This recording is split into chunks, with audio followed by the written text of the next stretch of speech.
They counted the numbers first. 1,000 soldiers of the alien empire, armed with plasma rifles, armored exosuits, drones hovering like vultures above the battlefield. An entire legion, trained and disciplined, advancing with the confidence of those who believed the war was already won. And then there was him. One man. No squad at his side, no armored column behind him, no fleet in orbit to provide support. Just a single human soldier, his armor battered, his weapon dented, his body scarred from battles that should have broken him long ago. He stood in the ruins of Outpost Helix, the last human position on the planet, its walls crumbling, its communications dead.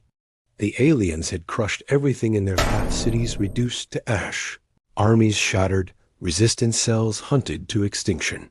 By every logical measure, this man should have surrendered. But humans do not measure by logic alone.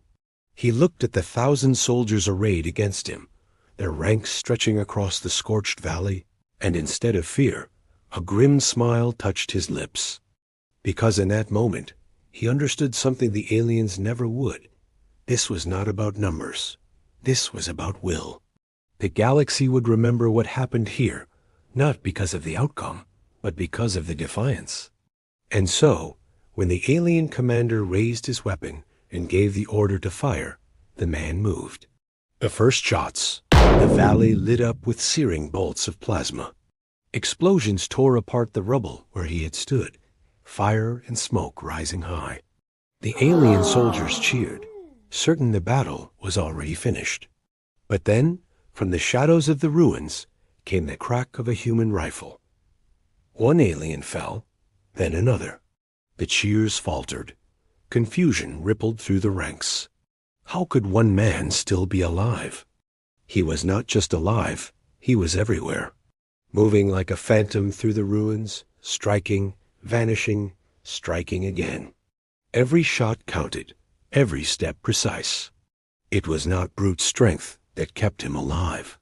It was experience, instinct, the kind of survival that had been carved into humanity long before they reached the stars.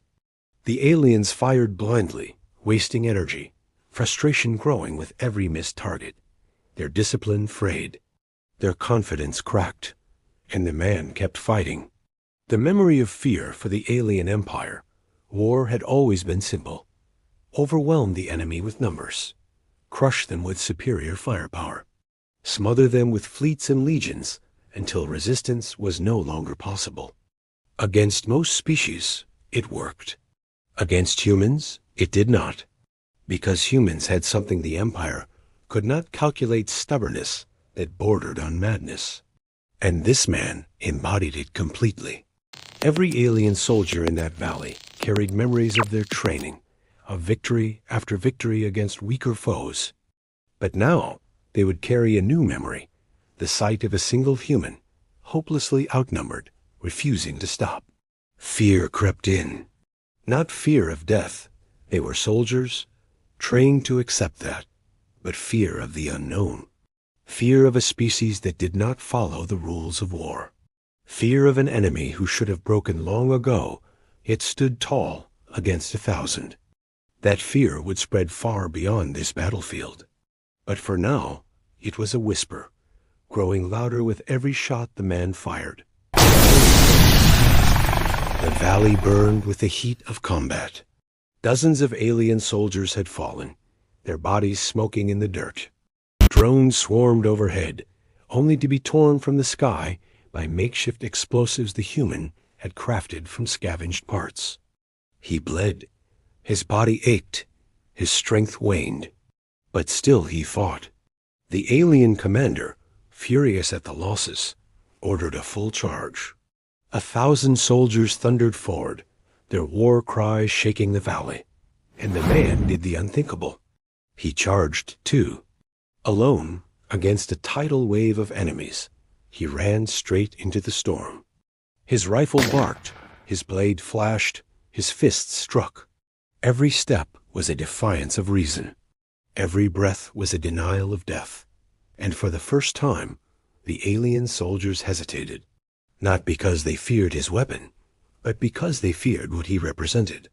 What kind of being runs into certain death without hesitation?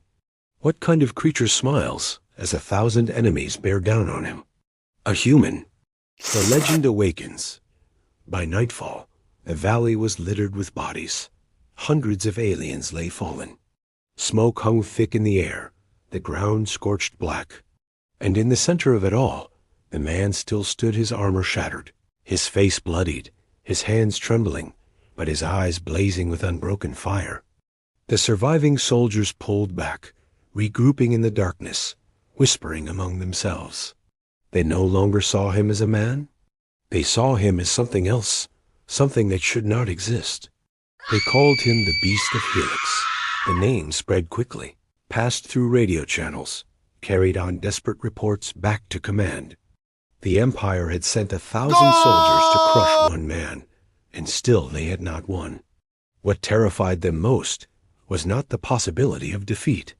It was the certainty that he would not stop fighting, not until either the last alien fell or his last breath left his body. And the galaxy was about to hear his story, because legends are not born from victories. They are born from defiance. And this was only the beginning. The alien commander should have ended the battle hours ago. By now, the human should have been a corpse lying in the dust. Another statistic, another meaningless casualty in the Empire's long history of conquest. But he was still a live dot, and every minute he lived. Every soldier he killed, the whispers grew louder. The soldiers muttered to each other in their own language, words trembling with disbelief. He does not fall. He does not rest. He does not die. What had begun as confidence now curdled into something else. Dread, the Empire's arrogance. The Galactic Empire was ancient, spanning countless worlds, ruling through fear and overwhelming force. They had crushed rebellions, enslaved species, and burned civilizations into ash. Their philosophy was simple. Resistance is futile dot and against most species. That was true, but humanity had always been different. Long before they joined the stars, humans had fought wars on impossible odds. Tribes against empires, rebels against kingdoms, soldiers trapped behind enemy lines, holding out until rescue. To outsiders, these stories sounded like madness. To humans, they were history dot, and here, in the Valley of Helix, that history was alive again. The Empire had underestimated them. They always did, because they saw humans as fragile flesh and bone, short-lived, reckless. What they did not see was the fire behind the eyes, the stubborn refusal to accept inevitability. And now, their arrogance was costing them. The soldiers past the man, his name was Marcus Kane, was not extraordinary by human standards. He had been a soldier for years, but not the strongest, not the fastest, not the most decorated dot. What set him apart was something less, tangible, an inability to give up. Marcus had grown up in the slums of Earth's orbital colonies, where survival was not guaranteed, where hunger and violence were part of daily life. He had learned early that life was unfair, that the universe owed him nothing. If he wanted to live, he had to fight for every scrap, every breath. That same stubbornness carried him into the military, where he fought war after war against impossible odds. He had seen comrades fall, cities burn, worlds lost. But he had also seen victories, clawed from the jaws of certain defeat. And here, surrounded by 1,000 enemies, Marcus carried those memories like a shield. He did not expect to survive. He did not fight for survival. He fought because surrender was not an option. The night assault, when darkness fell, the alien commander decided to end the standoff once and for all. He ordered a night assault, confident that the cover of shadows would mask their advance. Hundreds of soldiers crept forward, silent and disciplined, weapons primed. But Marcus was waiting. Humans had always been predators in the dark. Their eyes, their instincts, their cunning sharpened by millennia of hunting, surviving, adapting. And Marcus had turned the ruins of the outpost into a maze of traps, mines hidden under rubble, tripwires strung across corridors, makeshift explosives crafted from scavenged power cells. When the aliens moved in, the night erupted with fire. Explosions lit the ruins, collapsing walls, tearing squads apart. Screams filled the valley as chaos replaced order. Marcus struck from the shadows, a blur of motion, striking fast and vanishing again. His rifle thundered, his blade slashed, his fists broke bone and steel alike. The aliens panicked. Their discipline shattered. Soldiers fled in every direction, their training useless against an enemy who fought like a ghost. By dawn, dozens more lay dead. And Marcus was still alive. The Empire's fear reports flooded back to the Empire's high command. At first, they dismissed them as exaggerations. A single soldier could not possibly hold off 1,000. It was absurd, but the numbers were undeniable. Hundreds of casualties. Equipment destroyed. Morale collapsing. And still the human fought on. The commanders argued among themselves. Some demanded reinforcements. Others demanded orbital bombardment to simply erase the entire valley. But there was hesitation too, because this was no longer just a battle. It was a story. If the Empire obliterated the valley from orbit, it would confirm the rumors that one man had forced their hand, that one human had stood against 1,000 and frightened them into using desperate measures. And if they continued the ground assault, the legend would only grow with every hour he survived. Either way, the damage was already done. Marcus's resolve inside the ruins. Marcus rested for a brief moment, his body shaking with exhaustion. His armor was cracked, his ammo nearly gone, his wounds severe. He knew he could not last forever. But that was not the point.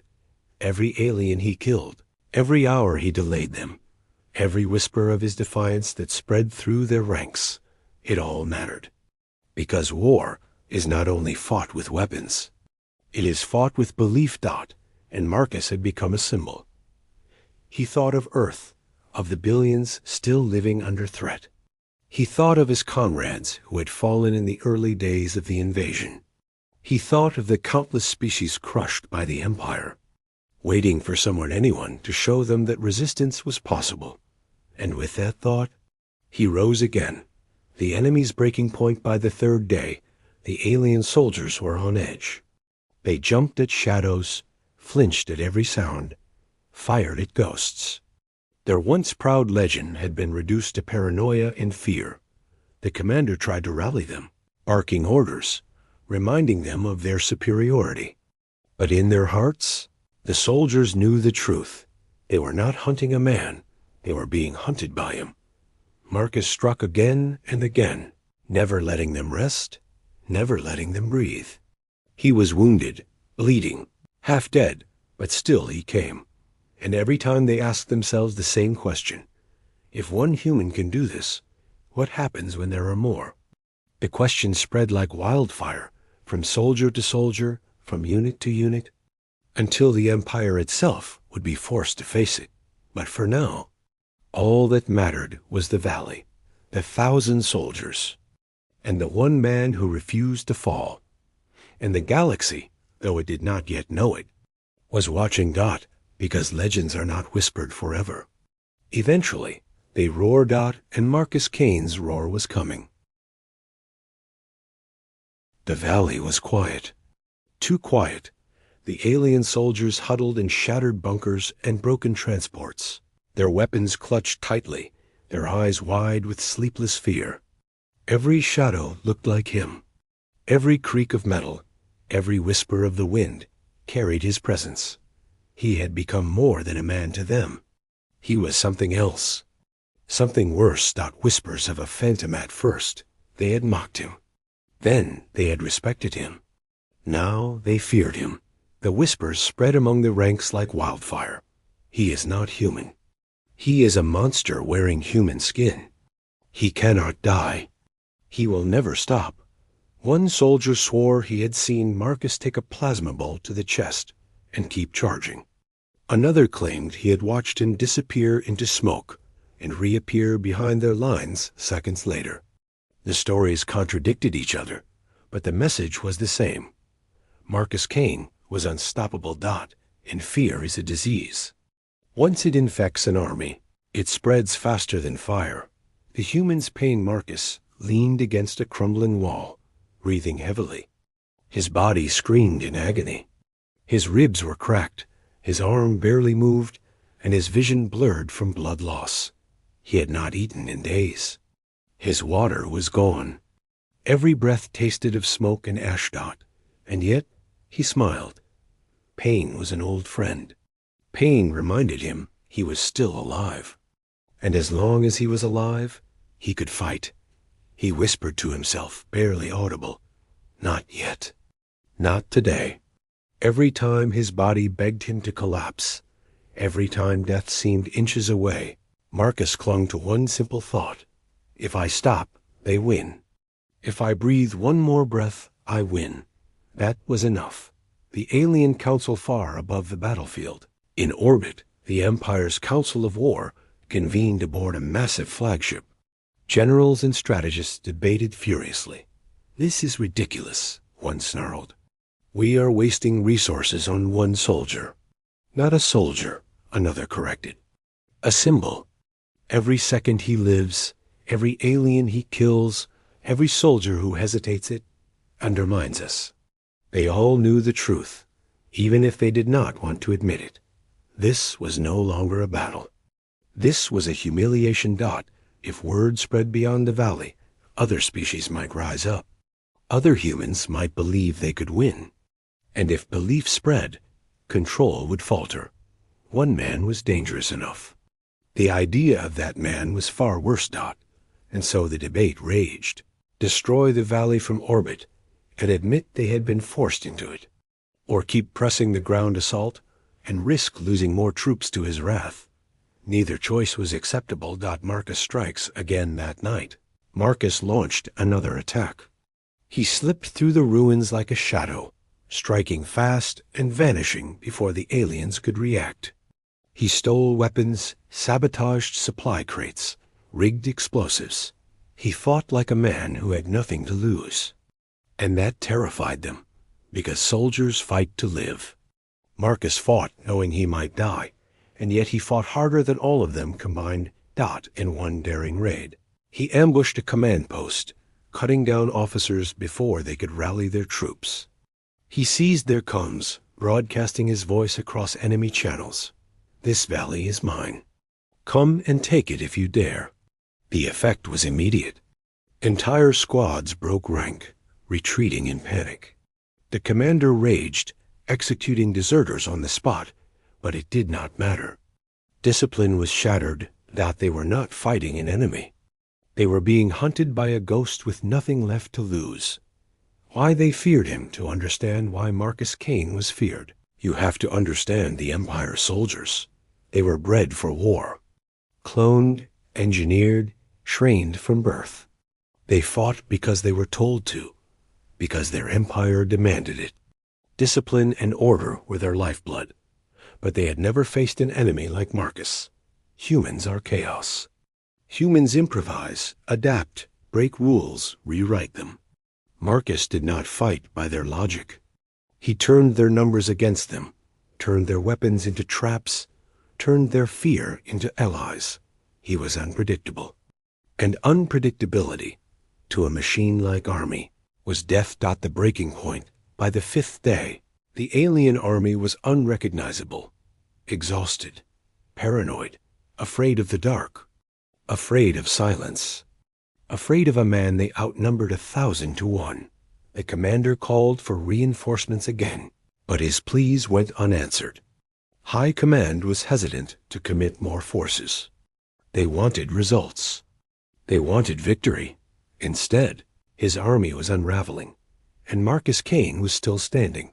The commander knew if this continued, his entire legion would collapse, not because of the human strength, but because of their own fear. And so, desperate, He made a choice. The duel under a flag of parley. The alien commander broadcast a challenge. "Human," he declared, his voice echoing across the ruins. "Enough of this. Face me, one-on-one. If you win, my army will withdraw.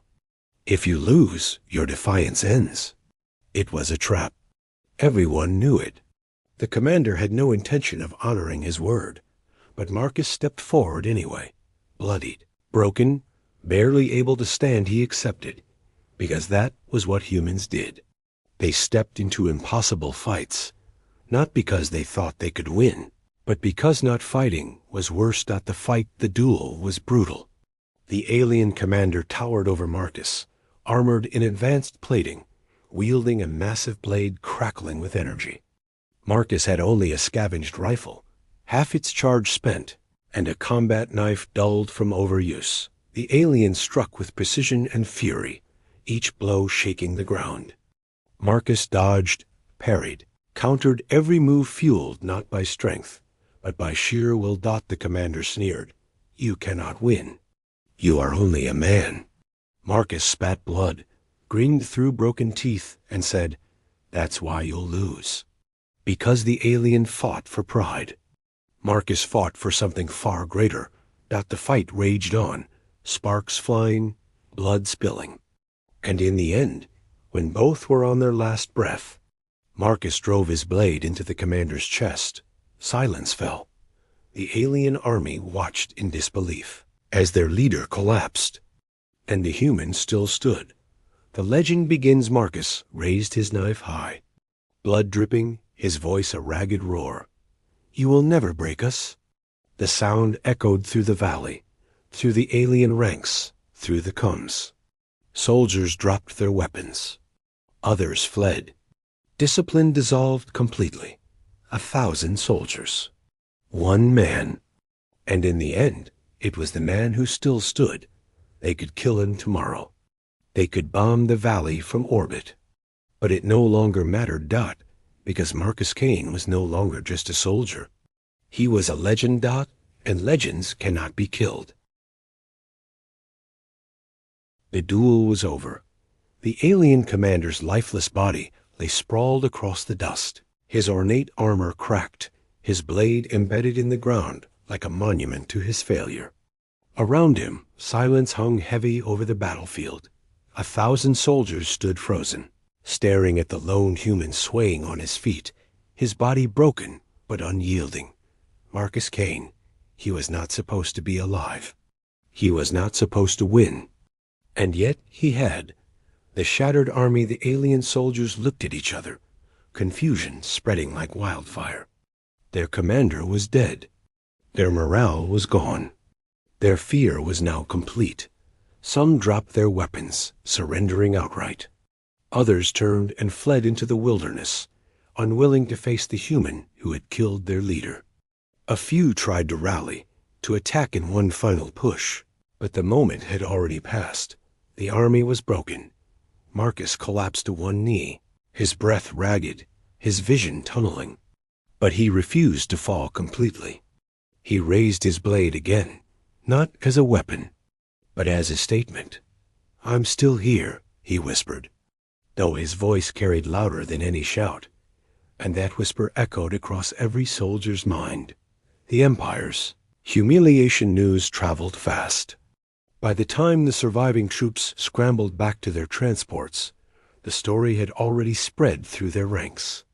By the time their ships reached orbit, officers and analysts were already transmitting reports.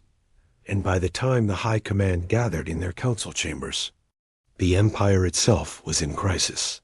How did this happen? Demanded one general, slamming his fist against the table. He killed 1,000 of our soldiers. He defeated one of our finest commanders, another said bitterly. No, corrected a strategist. He did something far worse. He made us afraid. Fear. The Empire thrived on instilling it in others. Now, for the first time in centuries, they were the ones drowning in it. If a single human could do this, what could an army of humans do? The council debated retaliation. Some demanded orbital annihilation to scorch the valley and erase Marcus Kane from existence. But others argued that it was too late. Even if they burned the valley, the story would survive. And stories were harder to kill than men. The survivor Marcus, half dead and bleeding, stumbled back into the ruins. He collapsed against a broken wall, unable to lift his arms anymore. His vision flickered in and out, his body screaming for rest. He knew he should be dead. And perhaps soon he would be. But in that moment, it did not matter. Because he had done what he came to do, he had shown the galaxy that humans would not be broken. He closed his eyes and allowed himself one rare moment of peace. If death came, he would welcome it. But deep inside, there was a spark, a stubborn refusal, the same fire that had carried him through 5 days of hell. Not yet, he thought. Not today. The spread of the legend while Marcus lay in the ruins. His story spread like wildfire. Captured alien soldiers whispered about the human who fought 1,000 to 1. Prisoners told tales of a man who shrugged off wounds that would have killed anyone else. Deserting soldiers spread exaggerated accounts of his strength, his speed, his inhuman endurance. And across the galaxy, oppressed species listened. The Drellic miners on the outer rim, enslaved for generations, whispered, "If one human can do this, what if we fight?" The Vayari rebels, hiding in the shadows of a conquered world, asked, "What if there are more like him?" And even within the Empire's own ranks, cracks began to form. Soldiers who had faced Marcus in battle spoke in hushed voices about the human who would not die. Doubt crept into their minds, because wars are not only fought with weapons, they are fought with stories. And Marcus Kane had become a story no one could stop. The Empire's Dilemma High Command issued orders to suppress the tale, branding it as propaganda, exaggeration, lies. But it was too late. The story had power, and power spreads. The council debated endlessly. Should they exterminate humanity before the legend grew stronger? Should they tighten control and crush rebellions before they sparked? But the more they debated, the more they revealed their fear. And fear, once exposed, cannot be hidden. Marcus's awakening 3 days later, Marcus awoke in the ruins. His wounds were bandaged crudely, his armor patched with alien scraps. He was not alone. Survivors humans who had fled the first assault, scattered civilians, even deserters from other species had come to him. Drawn by the story, drawn by the legend. "You are alive," one whispered, eyes wide with awe. Marcus shook his head, wincing in pain. Barely. But to them, it did not matter. He had survived the impossible. He had fought 1,000 to 1 and still stood. To them, he was proof that the Empire could bleed. Proof that resistance was not only possible, it was necessary. And Marcus, though reluctant, knew what this meant. His fight was not over. It had only just begun. The seeds of rebellion in the weeks that followed. Whispers turned to calls. Calls turned to movements. Resistance cells across the galaxy invoked his name as a rallying cry. They painted his silhouette on walls, carved his initials into weapons, spoke of his defiance in hushed tones that grew louder by the day. The man who should have died in a forgotten valley had become something greater. A symbol. The Empire could kill men. They could crush armies. They could burn worlds, but they could not kill Marcus Kane, because Marcus Kane was no longer just a man.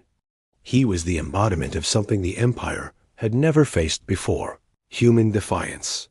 The truth of Fear One Empire strategist put it best in a secret report. Fear is not that humans are stronger. Fear is not that humans are smarter. Fear is that humans will fight when no one else will. Fear is that they will face certain death and still move forward.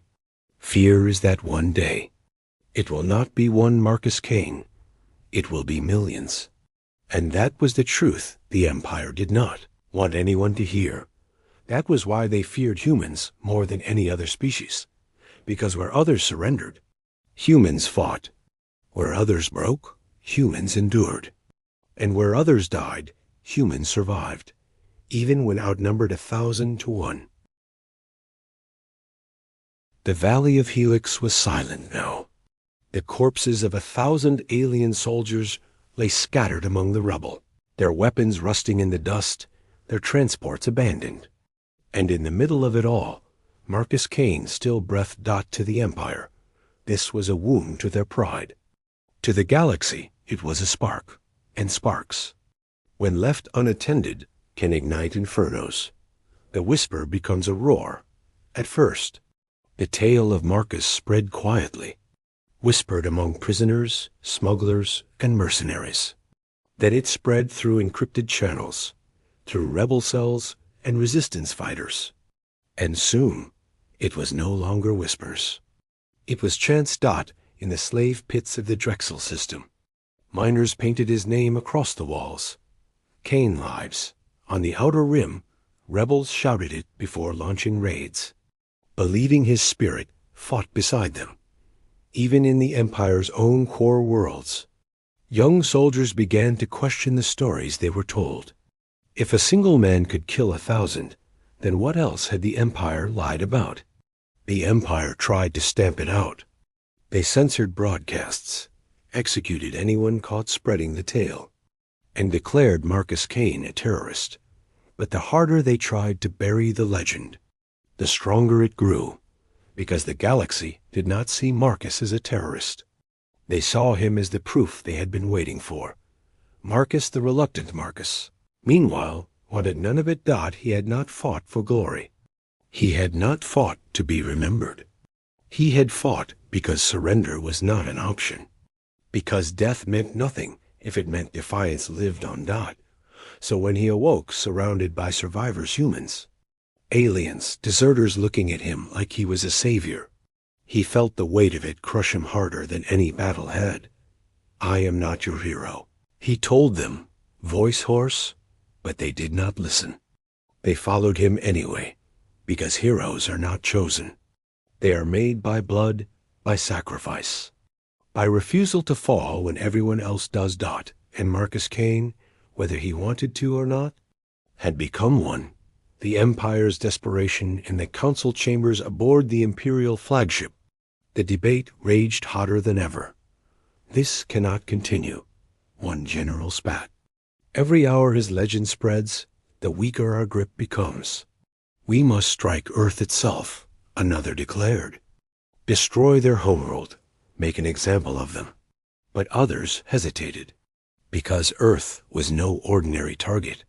Billions lived there. Billions who, if pushed too far, would rise in defiance. And the Empire knew one terrifying truth. You can conquer a world. You can enslave a people. But you cannot rule those who refuse to kneel dot. If the humans chose defiance en masse, it would not be a rebellion. It would be a war the Empire might not win dot. So instead, they tried another tactic. The assassin, they sent an assassin. A creature bred in the dark laboratories of the Empire. A predator designed to kill without hesitation. Silent, swift, merciless. Its mission: infiltrate the ruins of Helix and finish Marcus Kane. Before his legend grew beyond control, the assassin slipped into the valley under cover of night. Moving like a shadow, its claws glinting in the moonlight, dot had found Marcus resting among the survivors. His body still broken, his spirit still burning. The assassin lunged dot, but Marcus, even on the brink of collapse, was ready. His instincts honed from a lifetime of fighting when every fight should have killed him kicked in. He rolled, grabbed a scavenged blade, and met the assassin head-on. The fight was brutal. The assassin struck with precision, its body engineered for speed and strength. Marcus countered with grit and sheer willpower, every movement fueled not by perfection, but by desperation. The assassin whispered as it fought, its voice a hiss, "You cannot stop the Empire." Marcus gritted his teeth and drove the blade home. I am not trying to stop it. I'm trying to show the galaxy how. And with that, the assassin fell. The survivors watched in awe.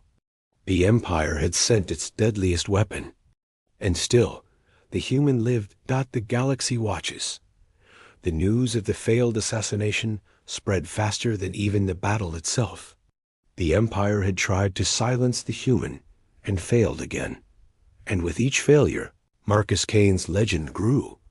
On distant worlds, resistance movements painted his face on banners. In secret gatherings, rebels swore oaths in his name. Even neutral species, those who had never dared to oppose the Empire, began to murmur that perhaps, just perhaps, the humans were the ones who could finally shatter the chains. The galaxy was beginning to believe. And belief is the Empire's greatest enemy. Marcus accepts Marcus tried to push it all away. He wanted rest. He wanted silence.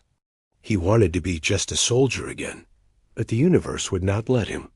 One night, as he sat by a dying fire, a young girl approached him. She was not human. Her skin was pale blue, her eyes glowing faintly in the dark. She had been a prisoner of the Empire before escaping to the valley. She looked at him with wide, trembling eyes. They said no one could fight them, she whispered. They said it was impossible. But you did. Marcus swallowed hard, unsure how to respond. Do you know what you are? She asked. Marcus shook his head. You are hope. And for the first time, Marcus did not deny it. He did not want to be hope. He did not think he deserved to be. But if that was what the galaxy needed, then that was what he would be. The Empire's mistake high command made one final, critical mistake. They broadcast a declaration across the galaxy, denouncing Marcus Kane as an outlaw, a terrorist, a monster. But propaganda is a blade that cuts both ways. To the oppressed, it was confirmation.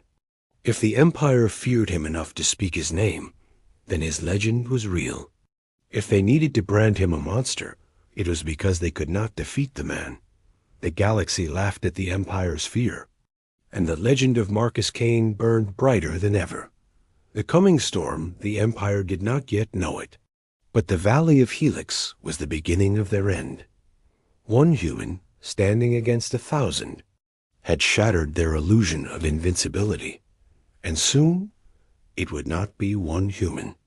It would be millions. Marcus Kane rose from the ashes of that valley, not as a man, not even as a soldier, but as the spark of a fire that would consume the stars. The galaxy had seen the truth. The Empire had tried to bury. Humans do not surrender. Humans do not break. Humans do not die quietly. And when outnumbered 1,000 to 1, humans fight anyway. That was the truth the Empire feared. That was the truth the galaxy now believed.